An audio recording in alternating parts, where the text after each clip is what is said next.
अगर आपका पंखा स्लो चल रहा है तो कंडेंसर को चेक कर लीजिए। इसको डायरेक्ट लाइन से भी चेक कर सकते हैं। ये देखिए चेक करने का तरीका है। ये देखिए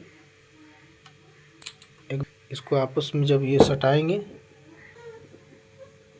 ये देखिए अगर इतना तेज स्पार्क करता है तो यानी कि आपका कंडेंसर सही है। ये देखिए पुराना वाला कंडेंसर है, इसको चेक कर रहे हैं, इसमें हल्का सा स्पार्क आ रहा है।